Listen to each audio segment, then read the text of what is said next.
Ketua Umum DPP Pepabri, Bapak Jenderal TNI Purnawirawan Agung Gumelar. Yang kami hormati Wakil Ketua Umum DPP Pepabri, Sekjen, Wasekjen, para Ketua Departemen, dan Bapak Ibu yang berbahagia. Marilah kita tak henti-hentinya memanjatkan puji syukur kehadirat Allah Subhanahu wa Ta'ala, karena dengan izinnya kita dapat berkumpul saat ini di sini dalam rangka acara buka bersama warga DPP Pepabri dalam keadaan sehat walafiat. Amin. Akan kami sampaikan urutan acara sebagai berikut. Acara akan diawali dengan sambutan Ketua Umum DPP Pepabri, dilanjutkan dengan kultum tentang hikmah Ramadan, azan maghrib, takjil atau pembatalan buka bersama, sholat maghrib, kemudian buka bersama. Bapak Ibu yang kami hormati, sebelum kita melanjutkan acara, marilah kita awali dengan membaca basmalah bersama. Bismillahirrahmanirrahim. Umum DPP Pepabri, Bapak Jenderal Purnawirawan TNI Agung Gumelar. Baik, terima kasih. Bismillahirrahmanirrahim. Assalamualaikum warahmatullahi wabarakatuh. Waalaikumsalam warahmatullahi wabarakatuh. Selamat sore dan tentunya salam sehat buat kita semua. Amin. Yang saya hormati Waketum, Sekjen dan seluruh pengurus serta seluruh jajaran pengurus dan karyawan keluarga besar Pepabri yang saya cintai, yang saya banggakan. Pertama-tama tentunya mari kita tidak pernah berhenti untuk memanjatkan puja dan puji syukur kehadirat Allah Subhanahu wa Ta'ala. Alhamdulillah hari ini tanggal 17 September Maret tahun 2025, puasa yang berapa nih ya? 17. Semua bisa ya sesuai dengan rencana kita berkumpul dalam rangka nantinya kita akan berbuka puasa bersama. Dan hari 17 ini kita pilih karena memang tidak ada hari lain. Mulai besok ya kita sudah cuti, ya, sudah tidak berhenti bekerja sementara sampai dengan tanggal 8 masuk. 8 April ya. 8 April kita kembali. Untuk itu tentunya kita berharap bahwa keluarga besar Pepabri dalam melaksanakan nantinya setelah berbuka puasa bersama ini akan mungkin ada yang kembali ke mudik atau merayakan lebaran di tempat-tempat yang sudah ditentukan ya. Kami mengucapkan ya selamat melaksanakan mudik dan diharapkan bahwa semuanya bisa berjalan dengan lancar, aman dan tertib. Amin. Saya minta kepada saudara-saudara yang mudik dengan membawa kendaraan sendiri, tolong dijaga, hati-hati karena mudik ini kadang-kadang pastinya lalu lintas akan ramai, pemudiknya akan banyak, jadi hati-hati gitu. Kita semua tahu betul Pak Yani ini adalah seorang yang berpengetahuan luas yang mengenai keagamaan dan mengenai hal-hal yang positif dalam agama ini untuk diarahkan kepada kita semua dalam tausiah ini. Saya ucapkan terima kasih Pak Yani, dan untuk menyingkat waktu karena sekarang sudah ini jam benar nggak? Enggak. Betul ya. Kita buka jam 6.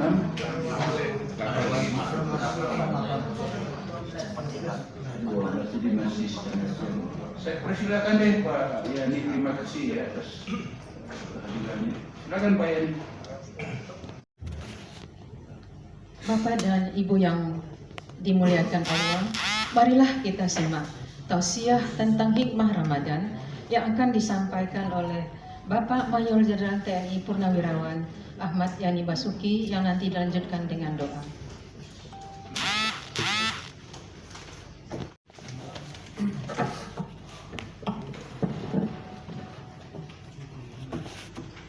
Bismillahirrahmanirrahim. Assalamualaikum warahmatullahi wabarakatuh. Waalaikumsalam warahmatullahi wabarakatuh. Alhamdulillah, wala haula wala quwata illa billah. Asyhadu an la ilaha illallah wa asyhadu anna Muhammadan abduhu wa rasuluh. Allahumma shalli wa sallim ala sayyidina Muhammadin wa ala alihi wa sahbihi ajma'in, amma ba'du. Yang sama-sama kita hormati, kita banggakan Ketua Umum DPP Papabri, Bapak Jenderal TNI Purnawirawan Agung Gumelar. Yang sama-sama kita hormati, kita banggakan Waketum Bapak Laksamana TNI Purnawirawan Ahmad Sucipto. Yang sama-sama kita hormati Bapak Sekjen, Bapak Sekjen, dan para Ketua Departemen, Koordinator Staf Khusus, Ketua LBH, Ketua Yamawan, dan Bapak Ibu sekalian yang berbahagia. Sebagaimana telah disampaikan oleh Bapak Ketum tadi, kita dipertemukan oleh Allah. Bulan Ramadan, bulan yang memang diturunkan oleh Allah dengan semangat di mana Allah menghendaki kita semua ini tetap terjaga dalam kebaikan seperti yang dikehendaki oleh Allah Subhanahu wa taala. Amin. Kenapa demikian? Karena memang Allah Maha tahu dan kita merasakan setiap hari, setiap waktu itu selalu membawa perubahan. Ada perubahan yang baik, ada yang buruk.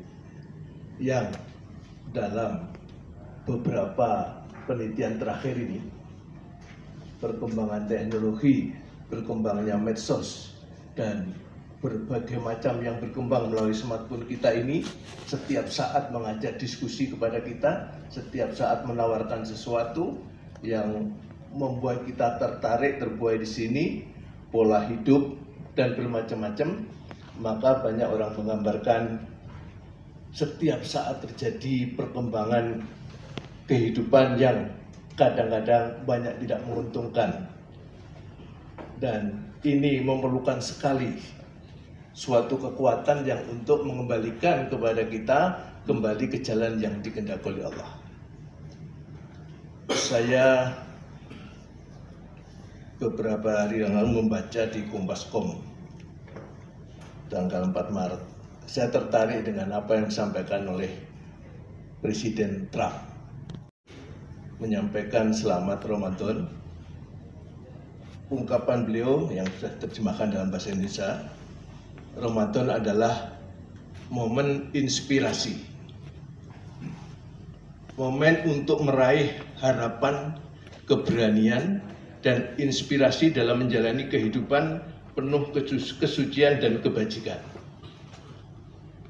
Saya tidak membayangkan kira-kira Pak Trump mengambil substansi puasa dengan semacam ini, ngambil dari mana? Sebab di tengah-tengah ini kan sedang terjadi perang bermacam-macam ya. Tetapi kembali mengingatkan bahwa puasa ini beliau katakan adalah momen inspirasi, sebuah perenungan juga barangkali ya, untuk meraih harapan, keberanian, dan inspirasi untuk menjalani kehidupan yang penuh kesucian dan kebajikan. Sementara kita melihat sehari-hari dunia penuh kompetisi, perang, ya, kalau di Gaza dan sebagainya. Tiba-tiba muncul harapan semacam ini. Jadi sebetulnya barangkali saya membayangkan itu Presiden Trump melihat fenomena orang berpuasa di berbagai negara. Dalam waktu yang bersamaan kita semua berpuasa, umat Islam, dan bahkan itu juga di satu daerah lain berbeda itu. Ada yang puasanya hanya 12 jam, bahkan ada yang puasanya hanya 1 jam. Antara antara sahur dengan buka itu hanya 1 jam. Tetapi semangatnya sama. Kenapa semangatnya sama? Jadi bukan soal puasa dan aturannya saja, tetapi di balik puasa itu apa sebenarnya? Itulah yang barangkali Presiden Trump itu barangkali sekali membaca. Dulu ketika rame-ramenya persoalan perang, Presiden Obama itu mengutip salah satu Al-Quran yang mengatakan, barang siapa membunuh 1 jiwa, itu sama dengan membunuh sekian ribu jiwa. Artinya apa? Ketika tega membunuh 1 jiwa ini, dia pasti tega juga membunuh ribuan jiwa. Itulah kira-kira bentuk-bentuk keprihatinan, bentuk-bentuk perkembangan kehidupan ini yang memang memerlukan ada kekuatan untuk mengembalikan supaya kita tidak hanyut dalam kehidupan yang semacam itu. Dan salah satunya adalah puasa. Puasa yang arti pengendalian, dan kalau lihat rukunnya, jadi kalau ajaran puasa sendiri Al-Baqarah 183 sudah jelas bahwa kita diwajibkan berpuasa, kutiba alaikumusiyam kama kutiba alal ladzina min qablikum, sebagaimana juga diwajibkan kepada manusia sebelum kamu, terutama kalau agama samawi ya sejak Nabi Adam, para Nabi Isa semuanya agama samawi semua wajib puasa, ada kewajiban puasa. Kenapa? Puasa ternyata menjadi sebuah sistem mekanisme untuk selalu menjaga sumber daya manusia ini terpelihara dengan baik.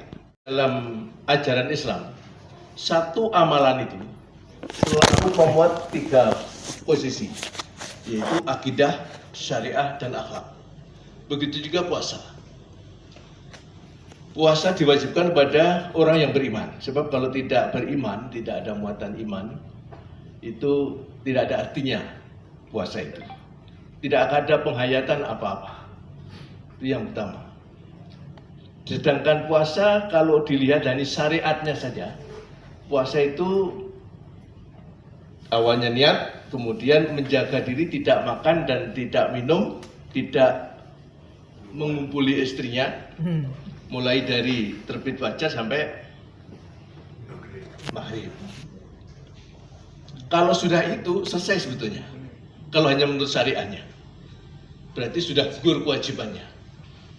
Tetapi kalau hanya itu, Rasulullah pun mengingatkan, ya, kalau hanya seperti itu, barang siapa yang berpuasa, ya, tidak meninggalkan perbuatan dan perkataan, ya, jadi yang dijelaskan di dalam hadisnya, ya, malam yadda qalusuri wal amala bihi falaisa lillahi hajatan fi ayyada ta'amahu wa syarabahu.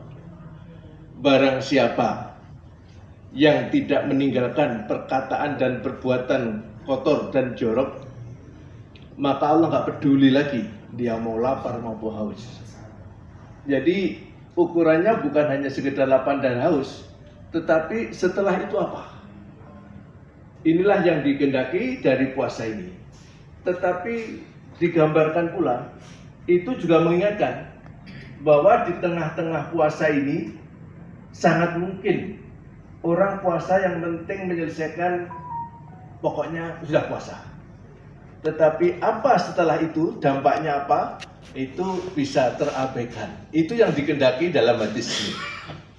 Jadi kalau puasanya lapar dan haus saja, tetapi tidak membawa perubahan apa-apa dalam kehidupan ini, ya tidak ada artinya. Itulah sebetulnya sebuah pertanyaan besar dalam hidup ini, kalau melihat fenomena yang ada. Orang selalu berpuasa bersama-sama, tetapi hal-hal yang dikatakan perkataan dan perbuatan ya yang menyimpang sebetulnya, yang melanggar syariah, yang melanggar, tetap terjadi. Kalau itu tetap terjadi, ya berarti puasa itu belum sampai pada tujuannya. Islam itu selalu ada kata ikutannya.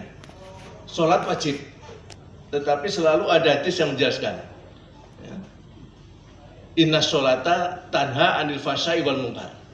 Jadi sholat itu gandengannya mencegah manusia dari perbuatan jahat dan mungkar. Itu gandengannya.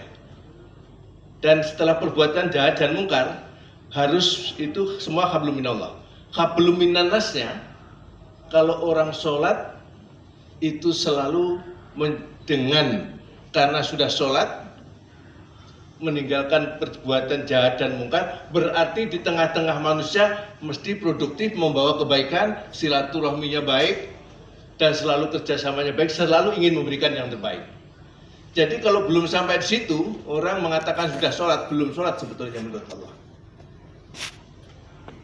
Kalau belum sampai situ, puasa juga demikian. Kalau belum puasa, belum membawa perubahan yang membawa kebaikan dalam hidup, berarti belum melaksanakan puasanya. Apa yang dikehendaki dari puasa ini oleh Allah Subhanahu wa taala? Digambarkan yang dikehendaki adalah amalan-amalan sunnah yang diwajibkan dan menyertai di bulan Ramadan yang sampai Allah menjanjikan pahalanya berlipat antara 10 sampai 700 kali. Kenapa dikatakan antara 10-700 kali? Ini artinya ruang yang 10-700 kali ini masing-masing punya kesempatan dan masing-masing punya warna, masing-masing punya ukuran. Ini di hadapan Allah. Jadi tergambar apa kita pahalanya hanya sampai 10 atau mencapai 700 atau hanya 500 atau hanya 400. Berarti mengisi puasa, mengisi ibadah puasa, puasa itu ditekan oleh hanya ruang saja.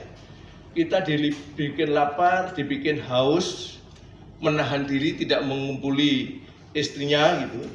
Itu sebenarnya ruang untuk kita lebih memaknai hidup ini. Kalau tanpa lapar, tanpa haus, mungkin biasa-biasa saja. Tapi dengan kondisi lapar haus, mungkin lebih mengasah otaknya untuk berpikir, apalagi ditambahi dengan amalan-amalan sunnah tadi.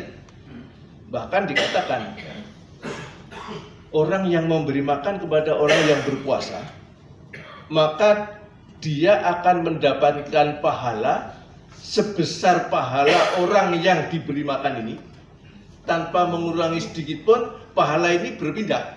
Tapi sebesar pahala itu diberikan oleh Allah kepada yang memberi makan, tapi pahala itu nggak berkurang dari yang punya ini. Sampai digambarkan segitu, kenapa? Ya, orang supaya bisa menghayati. Kalau orang lapar itu sangat butuh makanan, minuman. Sementara kita hanya lapar sekian waktu, tapi ada orang yang setiap hari lapar terus. Ada orang yang kalau tidak berpuasa tidak tahu ada orang kondisinya semacam itu. Khalifah Umar bin Khattab, orang yang dikenal penuh kasih sayang dengan rakyatnya, tapi dia menangis dan baru tahu ketika suatu saat berkeliling di daerah itu melihat ada seorang ibu memasak air, kemudian anaknya nangis di sampingnya. Dia mampir tengah malam masih masak air, kemudian anaknya menangis, ditanya ibu ini, ibu masak apa? Dan dilihat ya, ibunya sendiri juga kelihatan lesu. Ternyata yang dimasak itu batu. Untuk apa masak batu sementara anaknya menangis? Saya hanya menghibur saja supaya anak saya tahu kalau saya masak. Karena itu yang ditunggu. Padahal ya batu. Hanya supaya anak saya terhibur, tertidur. Saya sungguh tidak tahu siapa pimpinan saya ini. Katanya Umar bin Khattab itu orang yang bijak, orang yang arif, orang yang kasih sayang. Saya tak pernah tahu, nggak sampai ke rumah saya. Padahal yang itulah Umar bin Khattab. Baru tahu ada rakyatnya semacam itu. Maka dia langsung pulang dengan bergegas pulang sampai ajudannya sampai terpuntal-puntal mengikuti sampai rumah, langsung dia sendiri yang mengisi beras di karungnya dan dipikul sendiri, gandum ya bukan beras, dipikulnya sendiri, dibawa kembali di situ, dimasak lagi. Kenapa Umar sampai begitu merasa berdosa? Karena tahu betul ternyata ada di tengah-tengah rakyatnya yang semacam itu. Itulah puasa. Dan puasa itu juga bukan diperintah hanya kepada yang kaya, kepada yang miskin. Kenapa?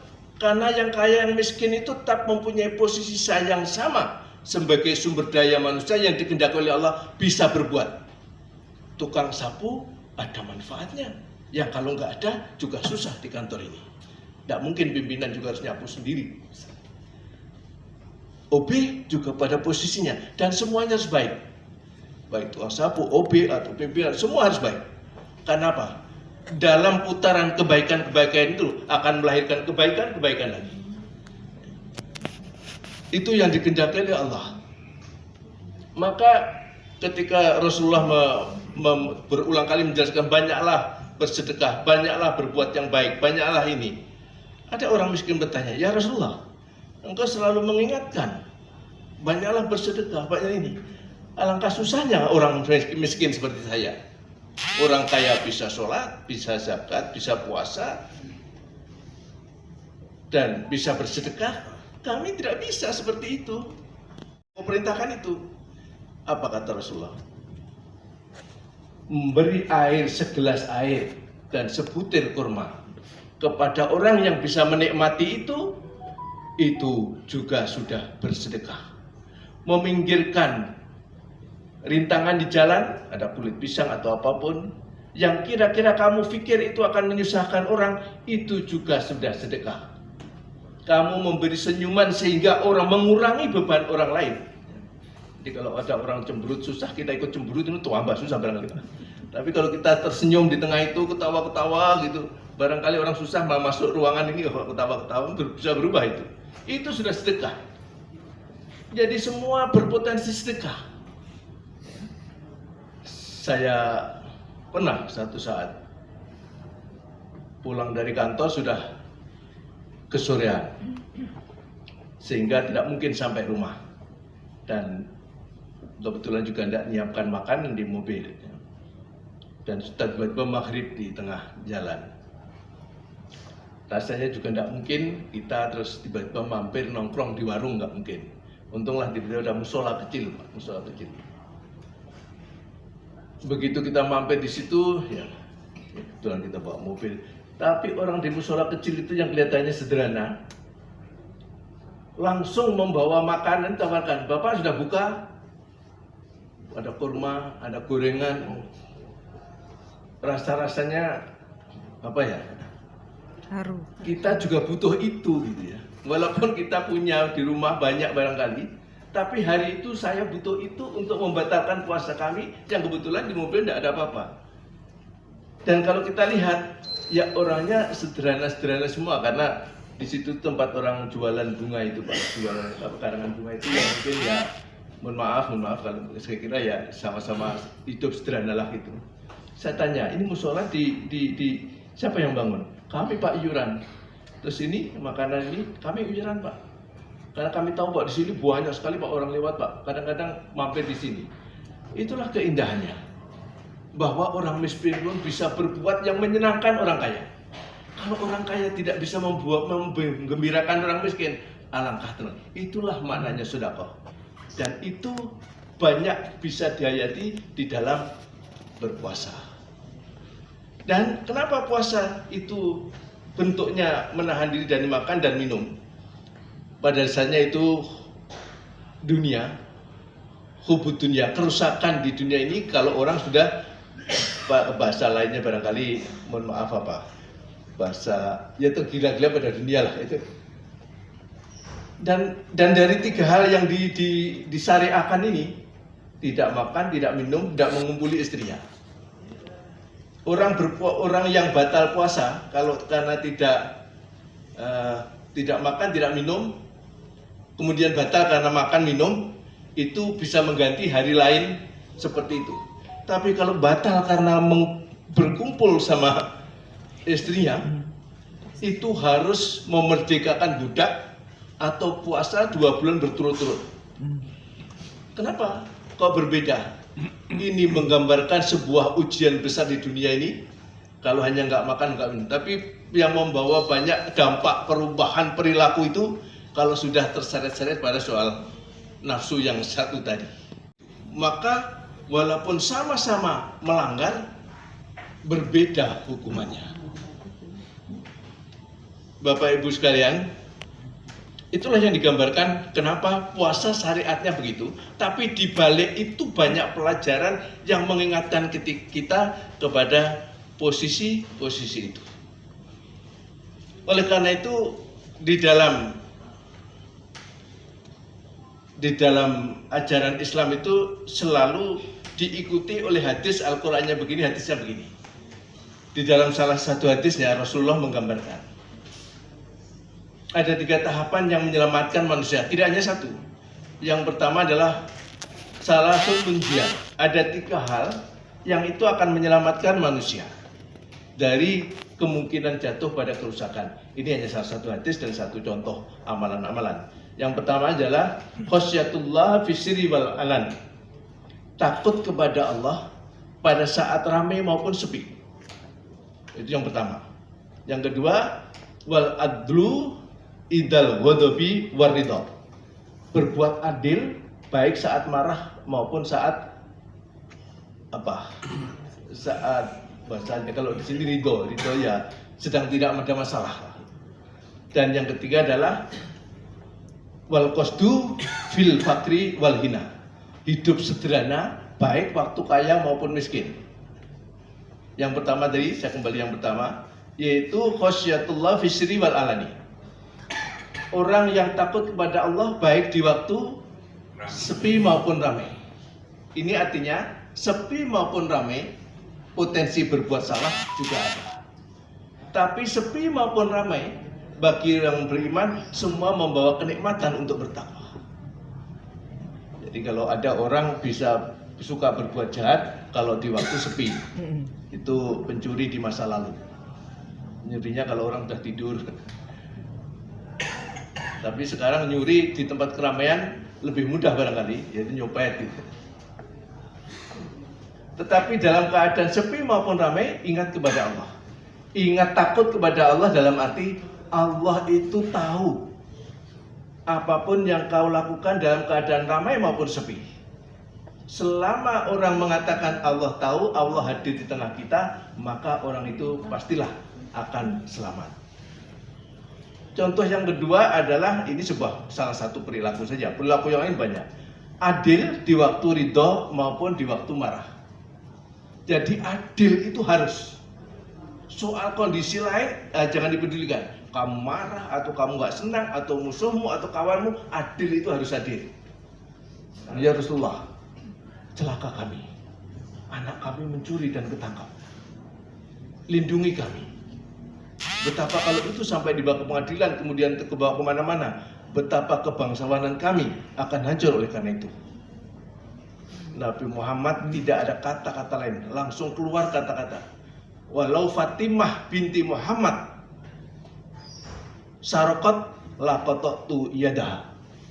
Walaupun Fatimah anak Muhammad, anak saya, kalau hari ini mencuri, hari ini saya potong tangannya. Hanya itu jawaban yang diberikan. Dan itu yang menggetarkan dunia Jazirah Arab, membawa perubahan luar biasa. Membangun ke salah satu keberhasilan Nabi Muhammad itu, tegas kata-kata itu. Sehingga tersiar kemana-mana. Karena Nabi Muhammad pemimpin, ya.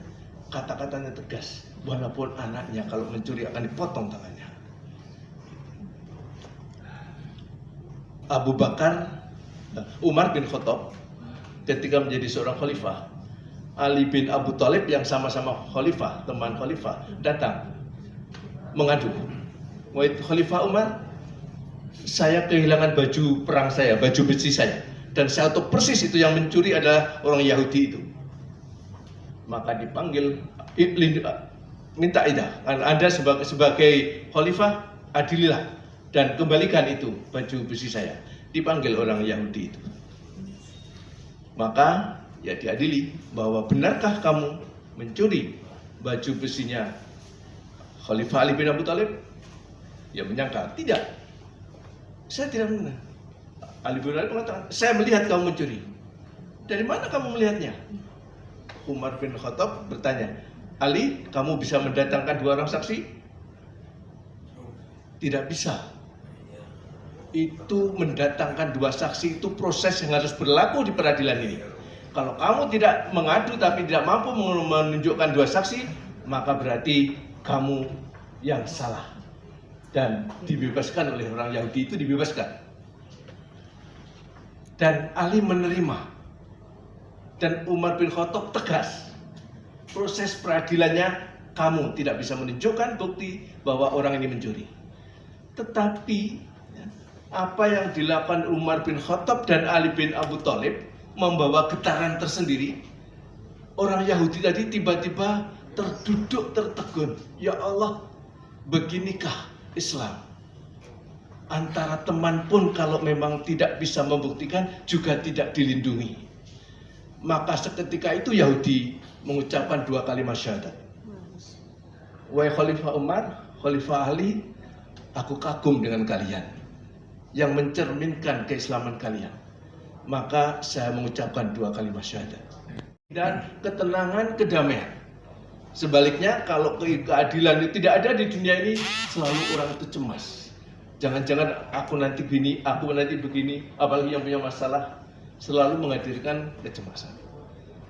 Yang ketiga adalah wal qasdu fil fakri wal ghina. Hidup sederhana baik waktu kaya maupun miskin. Istilah ini barangkali di telinga kita lebih pas kalau dikatakan hidup sederhana waktu kaya. Kenapa? Ya kaya dibilang hidup sederhana. Tapi kalau miskin suruh sederhana seperti apa? Jadi penjelasannya adalah orang kaya yang tidak hidup sederhana itu tidak mensyukuri dan dia membuang-buang atau membelanjakan uangnya yang tidak memberi manfaat bagi dirinya maupun orang lain. Bagi dirinya adalah pemborosan mubadzir untuk senang-senang saja, itu sesungguhnya juga mencelakakan dirinya. Bagi orang lain, harta itu sia-sia tidak mendatangkan kebahagiaan. Padahal kalau itu diberikan orang yang membutuhkan, sangat menggembirakan. Bagi orang miskin, mohon Pak Budi diingatkan ke kemarin. Ya. Bagi orang miskin, hidup sederhana itu adalah jangan berpikir seperti orang kaya. Pahami, sadari bahwa diri kami ini miskin dalam kondisi sekarang itu seperti ini. Ikhlaslah. Kalau mau mikir kaya, ya berdoa dan bekerja, insya Allah nanti diberikan. Jangan saat miskin dia tiba berpikir orang kaya, tampilan sedemikian rupa, ya pasti memaksakan diri. Ujung-ujungnya kalau terpaksa nyuri atau terlibat pinjol dan sebagainya susah. Itulah sebetulnya bahwa ajaran Islam itu mulai dari keyakinan, amalan sampai timbulnya akhlak menjaga diri tadi.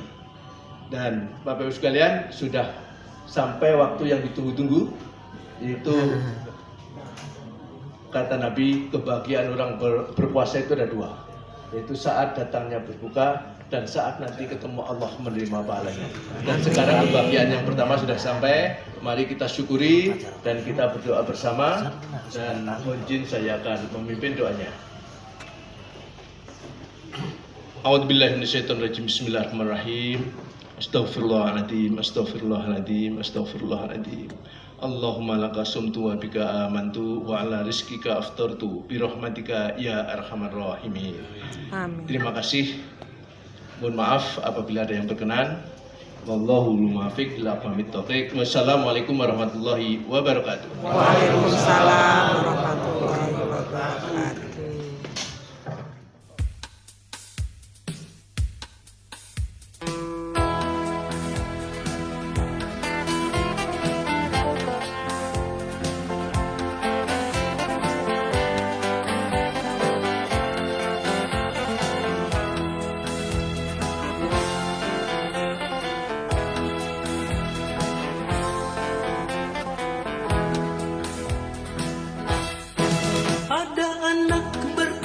Pada bapaknya, buat apa berlapar-lapar puasa?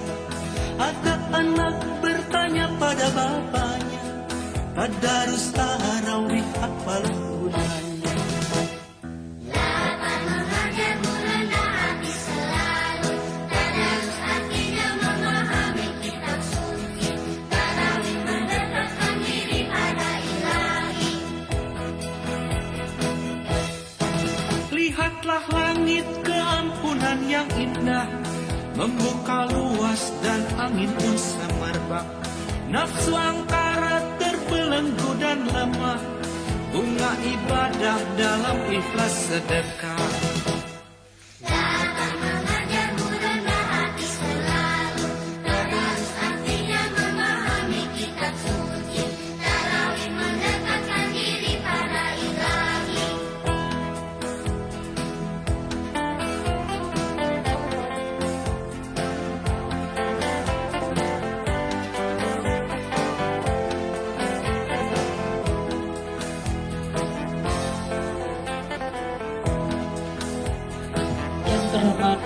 Ketua Umum DPP Pepabri, Waketum dan para pimpinan kami persilakan untuk berbuka, membatalkan puasa di ruangan Waketum dan diikuti oleh seluruh warga DPP Pepabri yang sudah disiapkan.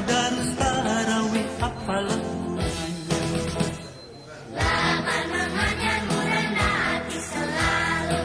Tadarus artinya memahami kitab suci. Tarawih mendekatkan diri pada Ilahi. Lihatlah langit keampunan yang indah, membuka luas dan angin pun semerbak. Nafsu angkara terbelenggu dan lemah, bunga ibadah dalam ikhlas sedekah. Lapan mengajar merendah hati selalu. Tadarus artinya memahami kitab suci. Tarawih mendekatkan diri pada Ilahi.